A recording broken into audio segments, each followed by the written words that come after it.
up, Blockheads?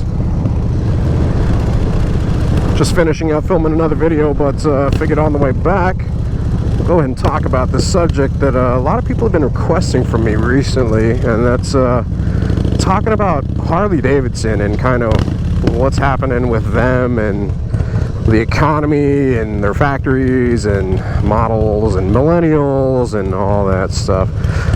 Traditionally, whenever they do come out with some kind of news about Harley, like, I usually don't make a video about it. I usually don't weigh in on it, just because, I mean, I don't know, it's not negative, but like I've talked about previously, trying to kind of keep like a lot of positivity on the channel and like preaching positivity and not really focusing on like just stuff that's negative, right? You know, like Harley-Davidson closing one of their plants and 800 people losing their jobs. It's really hard to put a positive twist on that, you know?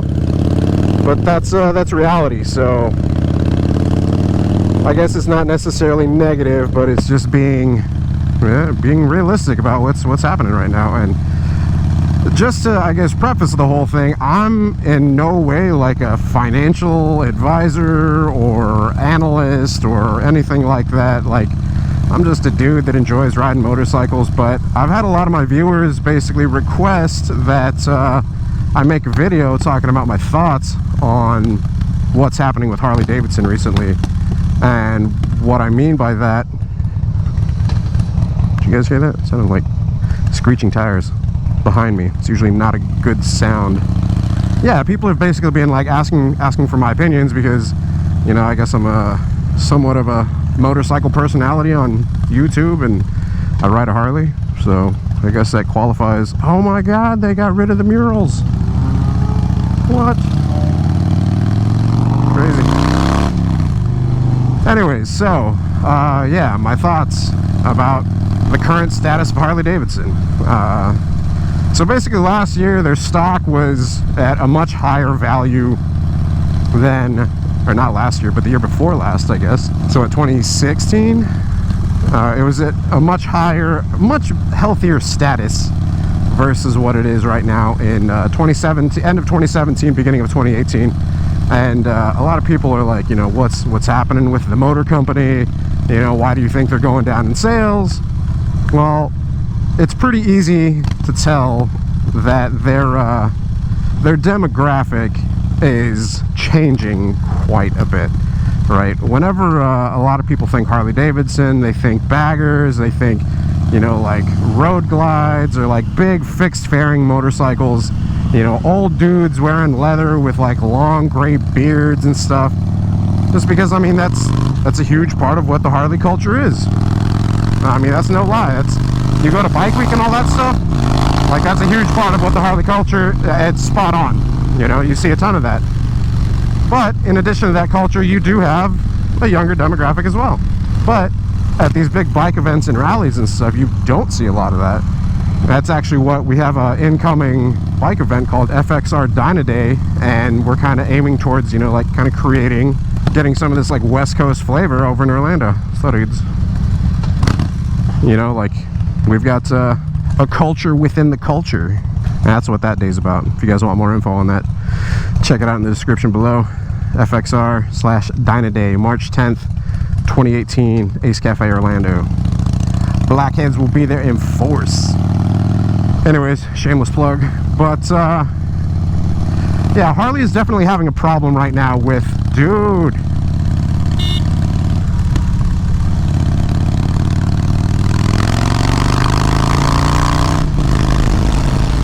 Jackass. Yeah, Harley's having a problem with their demographic right now, and you definitely know that they're trying to reach a younger demographic based on like some of their marketing and stuff recently, which you know, with them being in the Winter X Games at the Hill Climb, with them introducing some of their, you know, the newer bikes like the Street line, like the Street 500s, the Street 750s. You know, they're cheaper bikes, are more introductory level Harleys, not as big, like, you know, as the big V-twins, not quite as powerful.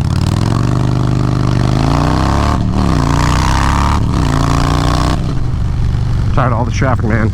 Bullshit. Get over. Go on. Do it. Do it.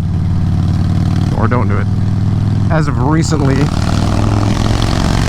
been focusing a lot on that younger demographic, but they've done a couple things that has caused them to lose favor with, dude, you got your blinker on, are you going left? What the hell is with traffic today? Jesus Christ. No, you're on your phone, you're not going left. That's cool. So that, yeah, they've done some things recently to kind of lose that younger demographic. One of those things was killing off the Dyna line. Now, if you guys don't know, the Dyna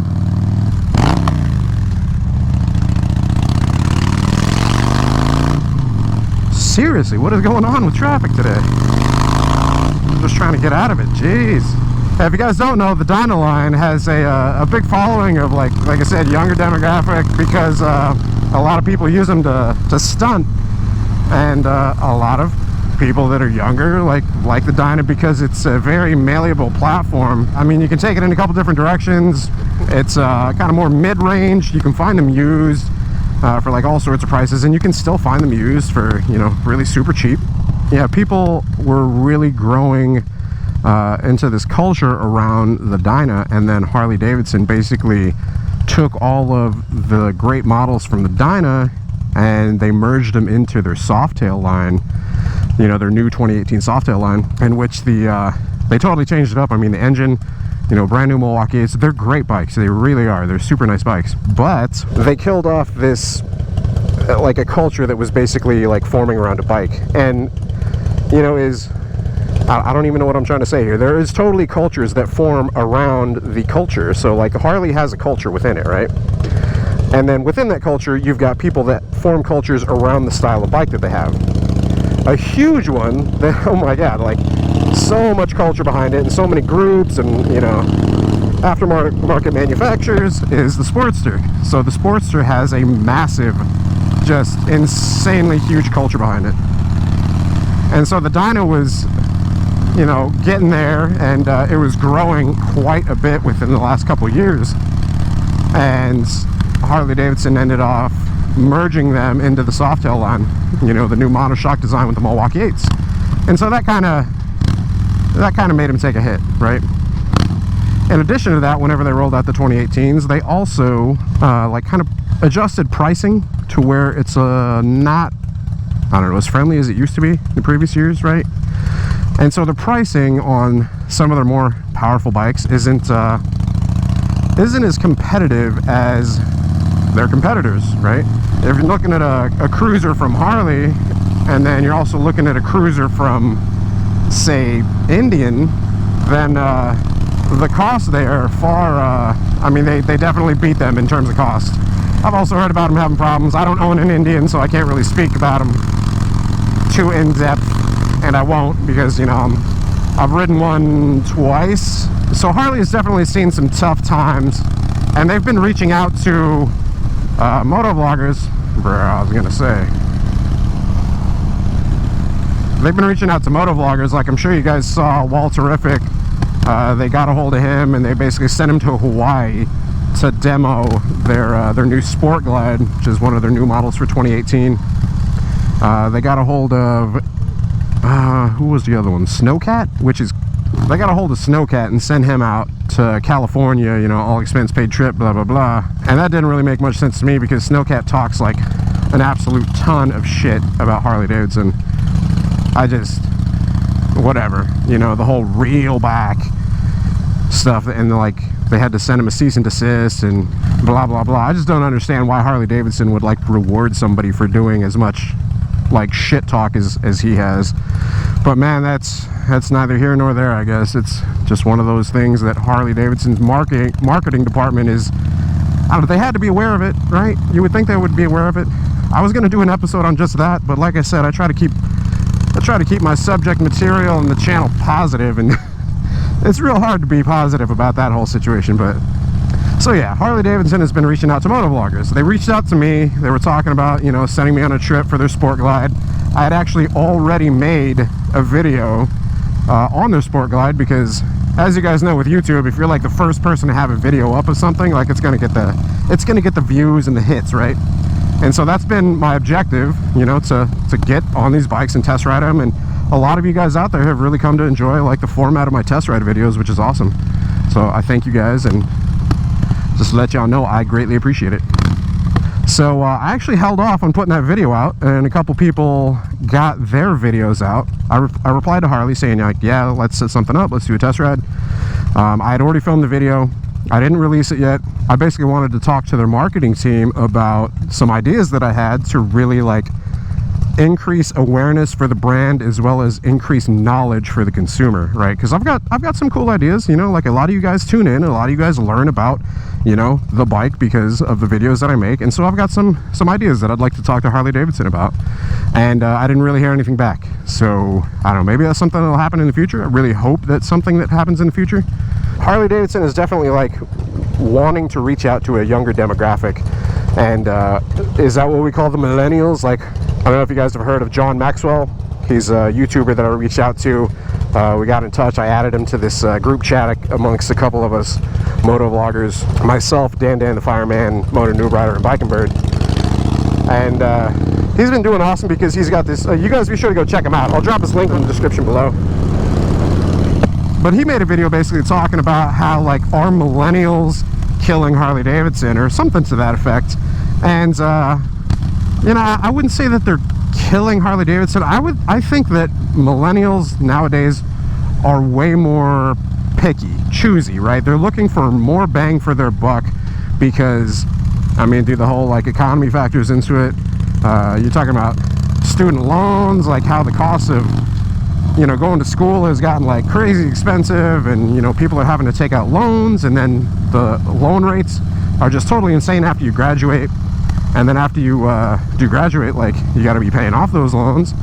And then, like, if you want to buy a house, like, do you really have room to purchase a Harley at the prices that they're selling them for? You know? And if their sales are any reflection of that, the answer is no, right? So are they pricing themselves out of the market? Like, maybe. Like, the prices, this is an expensive motorcycle, right? It's not cheap. I never thought I would buy a motorcycle that costs as much as a car. Like, if you said to me 5 years ago, like, hey, yeah, you're gonna buy, you know, a bike that costs between $15,000 and $20,000, I'd have been like, nah, man, you're crazy. I would never buy a motorcycle that costs that much. But alas, I did. But why did I buy a bike that costs that much?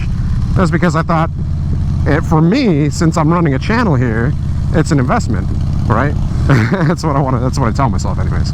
I mean, it's a Dyna. They only made it for 2 years. So if I take good care of it, hopefully the value should, and that is definitely one thing about Harleys, though. Their value, it holds, you know. It doesn't decrease as fast as a lot of other bikes. Like, you could go out and you could buy a Honda sport bike, and the value on that thing will just decrease so much after you drive it off the lot. Harley-Davidsons definitely do hold their value. They're like the Apple computers of the motorcycle world. And I'm sure a lot of you guys are really going to hate that analogy. and I don't care. People can talk junk about it all they want.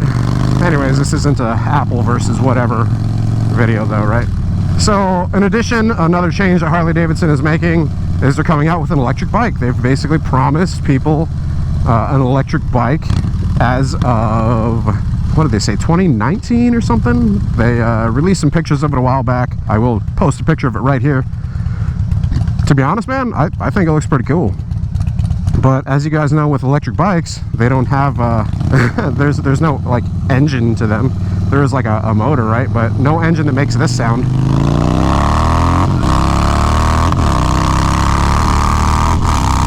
Right? I mean, you're not gonna get that with an electric bike at all. I love that. I love that. That's one of the reasons I love Harley-Davidson, man. Like, that right there just puts a huge grin on your face, and it's you gotta respect that stuff, man, especially with this bike. It's a torquey beast. So yeah, they're coming out with an electric bike. You know, there are electric bikes currently out there. I think got invited to go test ride them a couple times up at Sky Power Sports in North Orlando. We really need to go test ride some of them. I heard they're a lot of fun, but I also heard they're incredibly powerful, like right off the bat, because there's no transmission, right? It's all one gear. So, you know, it's like the Teslas. There is no need to shift. It's like you press down on the, was it the accelerator or the throttle, I guess, and it's as much power as you want. You press it down all the way, 100% power. Like the new Roadster is like the fastest production car, what, currently, I think? It's like 0 to 60 in 1.8 seconds or some craziness like that. It's just freaking crazy. Good job, Tesla. So yeah, electric bike, why are they doing that? Well, probably to you know, appeal to those people that are looking at the whole, you know, green movement, the eco-friendly blah blah blah. Do I want one? I don't know, man. Do I think it'd be fun to ride? Probably, but I mean, you're not gonna have the feel of a Harley-Davidson, man. You're not gonna have that right there. You're not gonna have that. It's just gonna go away. You're not gonna have any shake to the bike, which they've pretty much done away with on the Milwaukee 8s with the counterbalancers. They're slowly becoming a different company, which some people disagree with. A lot of the older generation disagrees with. I can understand, like, enjoying the nostalgia. I can also understand needing to upgrade and update your product and get with the time so that you don't sink. I mean, this company's been around for 115 years. They've been through 2 world wars and the Great Depression, man. Like, they know what they're doing. People might be disagreeing with it, but I think a lot of those people that are disagreeing with a lot of what they're doing is you know, a different demographic, especially like a different demographic than millennials, which, you know, those are the people that are up and coming with, you know, professional careers, you know, like young professionals, you know, people that are, you know, late teens and I don't know, between what, like early to mid 30s. You know, it's like those are the people they want buying their stuff to be lifelong customers, because whenever Harley people buy motorcycles, man, they are just that. They are lifelong customers. You know, they trade in their bike or they hold on to it and they end up buying the new models, etc., etc. They made some really good moves with the Milwaukee 8, you know. Oil liquid cooled heads, that was a big step in the right direction. You know, everybody was talking about, oh, it's so stupid that it's still air cooled. Well, now they've solved that problem with oil cooled liquid heads. I heard the engines do run better. They're producing more power. They're not as shaky, you know. You're not gonna be seeing like a shaky vision when you're stopped at stoplights. Like with this one, I got to raise up a little bit. It's a characteristic of the bike. It makes it feel alive, you know. It makes you feel in touch with it, which is good. It's part of the allure of Harley. Electric bike, I don't know. You guys let me know what y'all's thoughts are on that. And then, yeah, they just closed one of their plants, or are in the process of closing one of their plants, and they're actually relocating a lot of that business over to another one of their plants. I don't know where exactly all of them are. I'll show you guys on a map, like right here. But the plant that they're closing, one of their bigger lines that was produced there was the Dyna. So it kind of makes sense that they're closing it down. And, you know, with worse sales than the years before, and their stock not as valuable as it was before, it totally makes sense that they're having to, you know, downsize and, you know, close the plant, because that's how business works, man. If you've got a successful business, you continue to grow, you create more product, more people are buying it. If people aren't buying your product, you don't need those plants to manufacture the product, because the income isn't there. You can't support it, right? So it's either that, or they continue to bleed money and, you know what, end up going bankrupt or something. Like, that would suck. It's an American icon, dude. It does suck about people losing their jobs, man, I'll give you that. But yeah, and I mean, it kind of makes sense that, you know, the Dyna line is no longer produced, and then the plant that basically manufactured the Dyna is now going away. It sucks, but that's the reality of it, you know. And then in addition, you know, Harley-Davidson has, what, 10 new models coming out in the next 10 years. I think a lot of what that is going to be is, like, a lot of people were excited about new models, right? But I think a lot of what they're going to do is they're going to start swapping, like interchanging parts with a lot of their models. And what I mean by that is they announced a 48X, which is totally going to be a new Sportster, I would assume. Another model called the Bronx. Actually, they didn't announce it. They trademarked the names, and people got a hold of that. So the Bronx is another one of the names, and then what was the other one? The Pan America.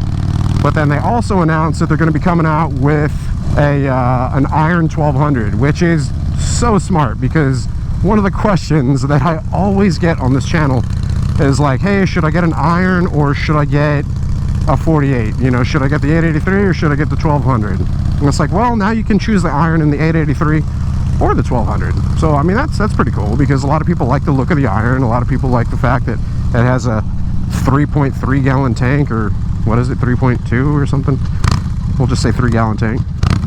And a lot of people don't like the fact that the 48 has a, you know, a peanut tank, 2.1 gallon or whatever it is. So now you don't have to decide between those anymore. Harley-Davidson will come out with an iron 1200. You get the look and feel of the iron, fuel capacity, and then a 1200 engine. Now, let's just hope that they throw a 6-speed transmission in it too, and then people would just freaking love it. Boom, there's an idea. Iron 1200, 6-speed. Do it up. Because anytime I'd be on the freaking interstate or the highway with my iron, man, I'd always be trying to shift up into the next gear. It desperately needed a 6-speed transmission. That extra gear helps a lot, man. But it's also not meant to be like a cross-country bike or anything, so. But yeah, I think we'll be seeing a lot of that, like Harley kind of swapping parts and outfitting, you know, their newer stuff. Maybe they'll come out with a Sportster with like a Milwaukee 8. Who knows? I think that would actually be a really smart idea, because people just absolutely love the Sportster line. If they were to come out with a Sportster with like a freaking big twin, dude, that's a recipe for success. But you know what's funny is that's actually what they did. They came up with the Dyna. They basically took the engine from one of their larger touring bikes and then threw it in a smaller frame, combined them together, thus the Dyna was born. Smaller frame bike, bigger engine, and they called it dynamic, right? Which means like progressive, hence Dyna. Which is funny that so many people got pissed off over Harley-Davidson killing the Dyna, because Dyna means progressive, right?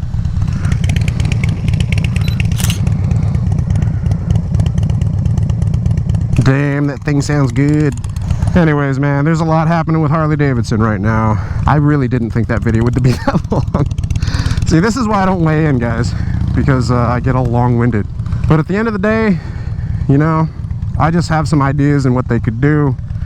I think collaboration with Harley-Davidson would be pretty cool. That's something that'll happen, man. Who knows? Maybe. Dear Harley-Davidson, let's work together. Let's get some design ideas. Let's make a Blockhead model. I'm not talking about the Evo engine. Anyways, yeah. These are all just my opinions, guys. Just, you know, thoughts off the top of the head, which y'all have been asking for. I don't know why, but for some reason you want to know my opinion on this stuff, so there they are. Anyways, I hope you guys have enjoyed the video. If you guys do have any thoughts on the whole thing, any comments that you want to share, be sure to post up in the comments below. If you guys enjoyed the video, be sure to hit the like button. If you guys aren't subscribed, be sure to hit the subscribe button as well for more content like this. If you guys want some behind the scenes stuff, check out Patreon. And oh yeah, whenever you subscribe, hit that bell icon so it sends you notifications of future uploads and all that. Till next time, you guys ride safe out there. Dude, traffic just today was insane, man. What the hell? Coming down here. You guys ride safe, stay vigilant. Catch y'all later. Deuces.